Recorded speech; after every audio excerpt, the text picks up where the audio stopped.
da situação. Eu passo a palavra agora, deputado, nós estamos aqui fazendo uma alternância entre as autoridades e os deputados inscritos, deputado Edmilson Rodrigues. Deputado Arnaldo Jordi, parabéns pela iniciativa.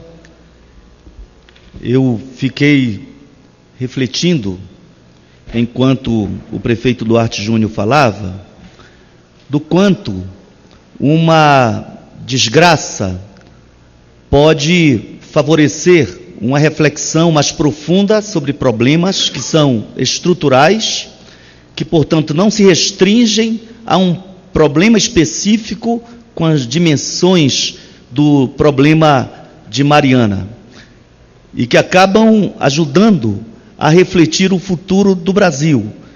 Daí, esse momento, cumprir uma função estratégica para que nós pensemos uma nova forma de civilização. Pensemos a descolonialização do modo hegemônico de pensar o Brasil. Porque o Brasil está submetido a um sistema da dívida e a interesses do lucro que realmente negam o direito ao verdadeiro desenvolvimento econômico e social com o princípio constitucional do equilíbrio ecológico. O acidente, se pode assim chamar, ou esse desastre ocorrido em Mariana, é expressão do descontrole por parte do Estado das ações das grandes corporações no processo de uso do território. Significa dizer, do uso dos recursos nacionais.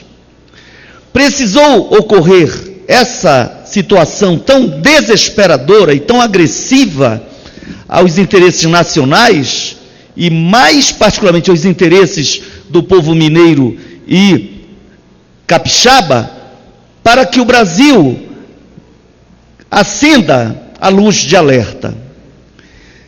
Eu quero chamar a atenção para o fato de que 2 meses antes de ocorrer o desastre, o DNPM havia feito fiscalização.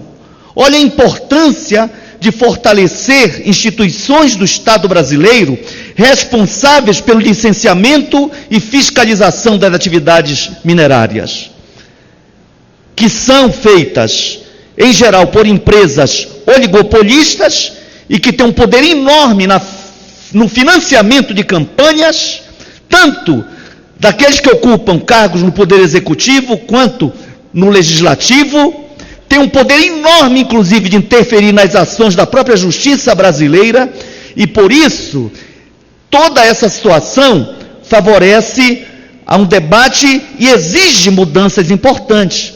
Ainda ontem, eu falava com um grande cientista brasileiro que está em Brasília discutindo essa questão do vírus Zika.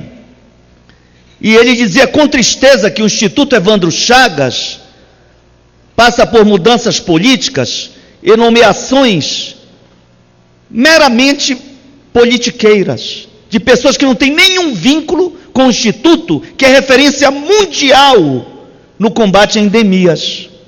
Mas eu falo da saúde e do Instituto Evandro Chagas, que tem sede no Pará, mas é um órgão mundialmente reconhecido, para lembrar, por exemplo, do CPRN, para lembrar de instituições ligadas às políticas de Estado na área mineral. E eu faço um apelo ao presidente da República: se é necessário constituir uma base de apoio, faça uma exigência, que o governo tenha o partido aliado, ocupando cargos. Isso é natural numa estrutura presidencialista como o país, como a do nosso país. No entanto, pelo menos exija que, para nomear alguém que vai ser determinante na política mineral, por exemplo, na indústria mineral do país, pessoas que tenham formação técnica e compromisso com o desenvolvimento de uma política mineral que respeite o meio ambiente, que respeite a cidadania do nosso país. Não dá para politizar os cargos em áreas que são de fundamento técnico e que cumprem papel estratégico para o desenvolvimento do país, como saúde, como política mineral e outras áreas importantes. Mariana tem muito a nos ensinar, mas eu espero que nós aprendamos, porque ocorre no Brasil uma cultura do deixa para lá. Em Belém, o Ministério Público anunciou há 1 ano e meio, 2 anos atrás, os riscos que o pronto-socorro mais importante da capital corria. Sofreu um acidente, um incêndio, que está tornando um caos o atendimento de urgência e emergência em Belém, para que o prefeito, Zenaldo Coutinho, ex-deputado, corresse atrás do prejuízo. Só que é impossível, em curto espaço de tempo, resolver o problema. Então sofrem os pobres, principalmente, e perdem vidas aqueles que não podem pagar hospitais da rede privada. Da mesma forma, no caso de Mariana, o Ministério Público, em 2013, havia alertado.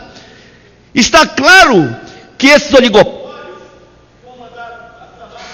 e as empresas que, na verdade, são suas donas, a BHP e a Vale, ao explorar em 37% a mais, aumentando, portanto, a produção e digamos, superexigindo de uma estrutura de barragem, além do que ela poderia suportar, é responsável por essa situação toda e tem que pagar caro. Nós queremos o desenvolvimento, mas o lucro não pode estar acima da vida, porque não há desenvolvimento com destruição ambiental e destruição da dignidade do nosso povo. Eu queria dizer, para concluir, temos a obrigação de aprender, e Mariana nos ensina, porque após o acidente de Mariana, o próprio DNPM, que 2 meses antes de Mariana havia dito que estava tudo bem na fiscalização, agora alerta que há 17 barragens em...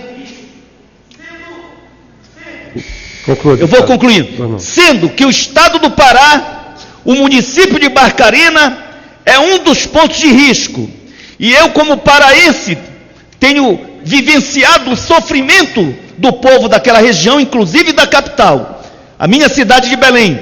Mas os cidadãos de Barcarena sofrem o vilipêndio, a violência do desrespeito à legislação ambiental. Basta dizer que já se aproxima de 20 situações que não se pode chamar de acidentes na área do alumínio, do caulim, da soja e do boi vivo, como recentemente 5.000 bois vivos que continuam lá dentro do navio apodrecendo e inviabilizando a vida dos ribeirinhos.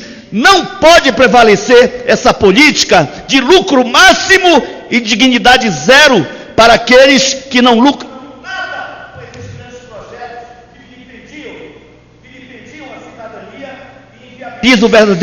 e inviabilizam o verdadeiro desenvolvimento do nosso país. Portanto, é importante esse debate, mas serve como lição histórica. E a partir de agora, eu queria declarar como deputado, representando aqui o PSOL, contem as vítimas, contem com o nosso partido para constituir políticas que apontem para soluções aos problemas agora criados. Mas o problema principal é um debate de desenvolvimento que não coloque o interesse de Vale e outras grandes mineradoras acima do interesse da soberania nacional. Muito obrigado.